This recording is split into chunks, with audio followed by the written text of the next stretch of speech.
Push in নিয়ে আজকে কথা বলেছেন তথ্য উপদেষ্টা ডাক্তার জাহিদুর রহমান। তিনি বলেছেন যে পুশিনকে কেন্দ্র করে ভারত বাংলাদেশকে চাপে ফেলতে চায় বলে আমি মনে করি না, এটা তাদের অভ্যন্তরীণ রাজনীতির একটা প্রভাব।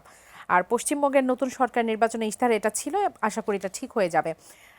আমরা বেশ অমানবিক কিছু বিষয় লক্ষ্য করেছি। একেবারে ইতিমধ্যেই আমরা দেখলাম 10 জন মানুষ শূন্য রেখায় তারা সেখানে অবস্থান করছিল দীর্ঘ সময় ধরে। সেটি নিয়ে এক ধরনের পরিস্থিতি তৈরি হয় এবং পরবর্তীতে ভারত বাধ্য হয়ে, বাংলাদেশের পক্ষ থেকে বলা হচ্ছিল, বাংলাদেশের যিনি পররাষ্ট্র মন্ত্রী ছিলেন তিনি জানিয়েছেন যে আমরা বারবার চেষ্টা করেছি তাদের সাথে যোগাযোগ করার জন্য, তাদেরকে চিঠি দিয়েছি বারবার, এবং পরবর্তীতে ভারত তাদের নিয়ে গেছে। এবং শুভেন্দু অধিকারী তিনি বলেছেন যে ইতিমধ্যে প্রায় 4,000-এর উপর বাংলাদেশিদের আমরা পুশিন করেছি বা বাংলাদেশে পাঠিয়ে দিয়েছি। বাস্তবতাটা আসলে কি বলছে? তারা যে দাবিটা করছে এটা কি শুধুই রাজনৈতিক? কোনো কিছুই রাজনীতির বাইরে না, কোনো কিছুই না। ঠিক আছে, যেমন রাতে আপনাকে একটা মশা কামড়ালো, এটাই কিন্তু রাজনীতি। ঠিক আছে, কোনো নাথিং ইজ বিয়ন্ড পলিটিক্স, কোনো কিছুই না। এই যে মশা কামড়ালো, এইটা হচ্ছে আপনার ব্যবস্থাপনার বা মশক নিধনের যে ব্যাপারটা, এইটাকে প্রপারলি হ্যান্ডেল করা হয় নাই। কেন প্রপারলি হ্যান্ডেল করা হয় নাই? এইটার সিদ্ধান্ত আসে নাই ভালোভাবে, বা রাজনৈতিক নেতৃত্ব জিনিসটাকে খেয়াল করে নাই, খেয়াল করছে না বা গুরুত্ব দিচ্ছে না। মানে আলটিমেটলি এটা রাজনৈতিক সমস্যা। ঠিক আছে, সব কিছুই রাজনীতি। কিন্তু আমাদের ভূ রাজনৈতিক সম্পর্কের যে জায়গাটুকু থেকে, সেখানে রাজনীতিটাকে তারা এমন পর্যায়ে কি নিতে চাচ্ছে ভারত সরকার বা আমি বিজেপি? বলছি এখানে একটা ব্যাপার আছে, এখানে একটা ব্যাপার আছে, যেমন সেন্ট্রাল গভর্নমেন্ট এবং ওয়েস্ট বেঙ্গল গভর্নমেন্ট, হ্যাঁ, এই দুইটার মধ্যে আমরা একটু পার্থক্য দেখছি। সেন্ট্রাল গভর্নমেন্ট একদিকে বলতেছে যে আমরা ইলেকটেড গভর্নমেন্টের সাথে একটা সম্পর্ক করে আগায় যেতে চাই, এবং নির্বাচন আগে থেকেই বলতেছে যে আমরা ইউনূস সরকার যেহেতু আনইলেক্টেড, এর সাথে করবো ইলেকটেড গভর্নমেন্ট আসলে, এবং ইলেকশনের পর তারা এটা বলছিল।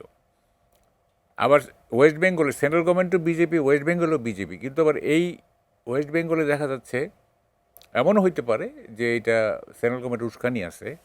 দেখা যাচ্ছে ইলেকশনের পরে, আপনি খেয়াল করছেন কিনা জানি না, শুভেন্দু ইসলাম ধর্মকে অন্যান্য ধর্মের একেবারে দাঁড় করিয়েছে, কি বলে যে বিপরীত দাঁড় করাইছে।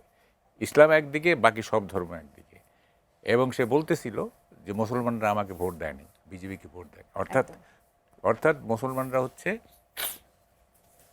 আপনার বিজেপির বিরুদ্ধ শক্তি, এবং বিজেপির বিরুদ্ধ শক্তি মানে হচ্ছে ইন্ডিয়ার বিরুদ্ধ শক্তি, এবং তারা সিস্টেমেটিক্যালি আপনার পুশিনের একটা সিদ্ধান্ত বাস্তবায়ন করতে যাচ্ছে সিস্টেমেটিক্যালি, এবং তারা যে স্ক্রুটিনি করতেছে কাদের কাদের তারা পুশিন করবে,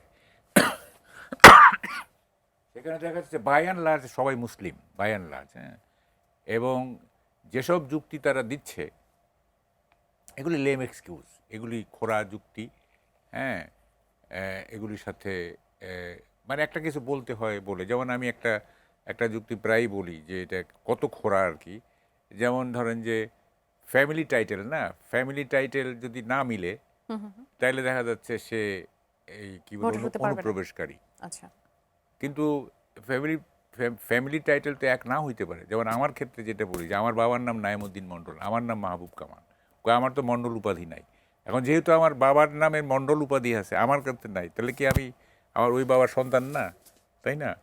যে এই সমস্ত কতগুলো বাজে ক্রাইটেরিয়া দিয়ে তারা চিহ্নিত করতেছে এবং তাদেরকে পুশিন করতেছে।